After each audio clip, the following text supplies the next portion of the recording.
The Association of Private Security Owners of South Africa says it is appalled by recent reports linking Transnet's General Manager for Safety and Security at Transnet Freight Rail to a shocking scandal involving making cash payment demands from service providers. Reports allege the manager sought 5 million rand from each of the 6 security companies contracted to protect railway corridors. TAPSOSA's spokesperson Sindiswa Changuion joins us now for more on this conversation. Sindiswa, thank you so much for your time this evening here on SABC News. Let's start off here. What do you make of the allegations leveled against this Transnet exec? Thank you for having us, Bali. You know, the revelations in terms of what has transpired comes as no surprise from the association, because the integrity of this gentleman has been questionable for some time ago. There are certain incidences that happened in Transnet in which this gentleman was implicated for certain integrity issues, and you know, 3 years down the line and these revelations are coming up. And, you know, we have written to Transnet, we have raised an alarm with regards to the conduct of this particular gentleman.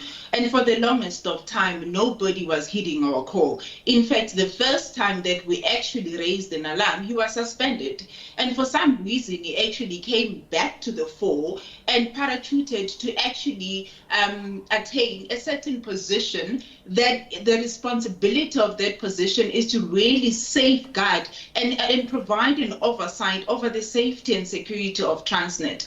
And when a person that is being bestowed with such responsibility now gets into a situation of extorting monies from private security service providers, it is a concern from TAPSOSA. What does it say about, you know, the state of security pertaining to theft and vandalism, which is always associated with railway in our country, where you have somebody who's a top exec, you know, with allegations looking at extorting money from these security companies?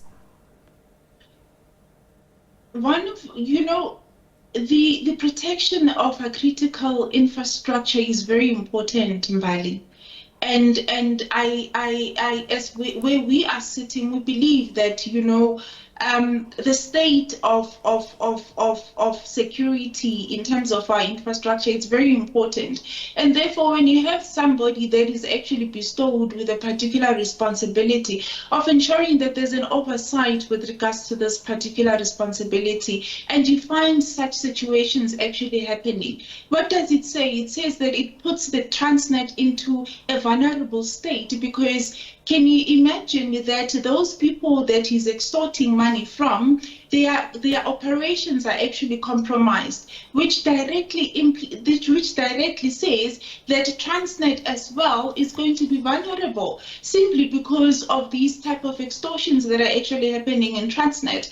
You know, there's the corruption that is actually happening in Bali, and the responsibilities thereof that are being put into some people that are supposed to be able to be responsible. It's actually concerning. But the most important issue here is at the end of it all, the people that are affected, it's the members of the public. And if we're not going to be able to take into cognizance the implication of these things happening, then we need to be able to actually start now waking up and taking the heat. And as the association, we had actually mentioned, and we have written to Transnet, we have raised alarms, we have raised concerns to say that, you know what, there are things that are happening within Transnet, the whole ecosystem, and therefore can you able to give us at least some type of assurance that everything is in order? And you find such revelations that are actually happening. So that means that with regards to the infrastructure of Transnet, it is vulnerable.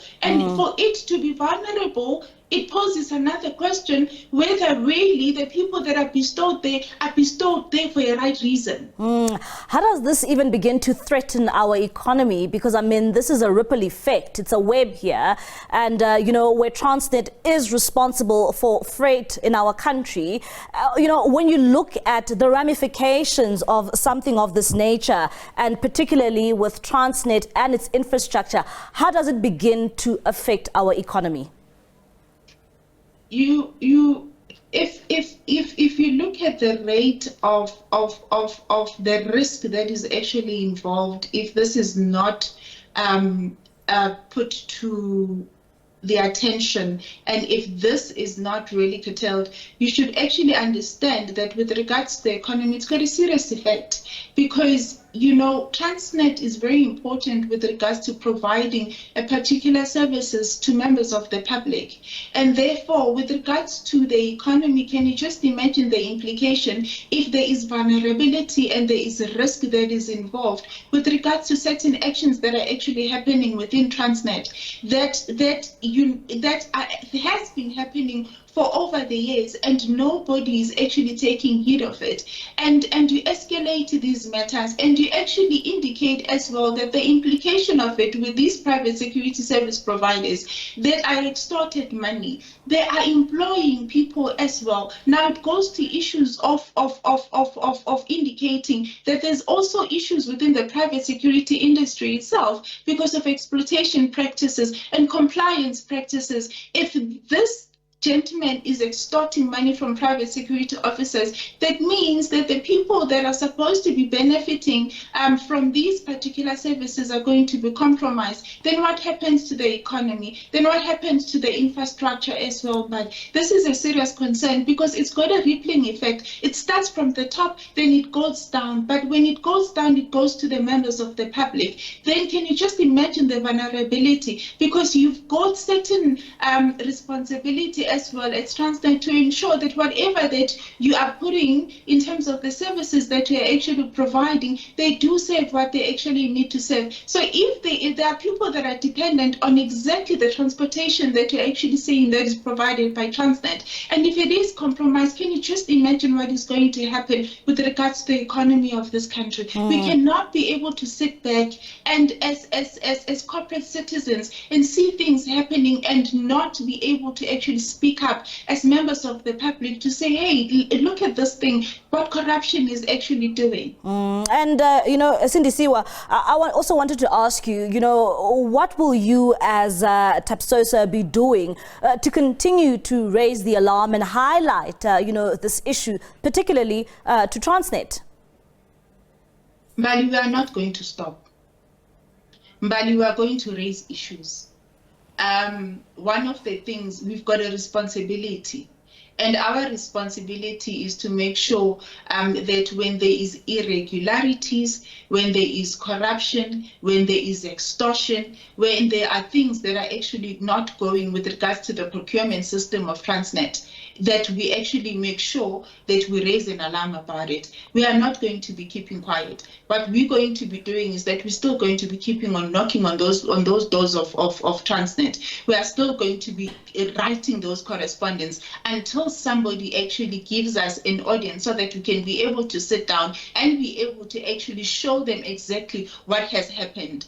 Then there's a lot of people within Transnet that has reported issues of corruption and they have been victimized. There's a lot of people within Transnet and even those service providers that have even reported these particular issues and this extortion that has been happening within Transnet, and those service providers have been victimized. And if we sit back and not do anything about it, can you just imagine the ramifications and the implications thereof? All right, Sindiswa, thank you so much for your time this evening. That is TAPSOSA spokesperson Sindiswa Changuion talking to us there about those allegations being leveled at that Transnet exec. Of course, as SABC News, we will be reaching out to Transnet to get their right of reply.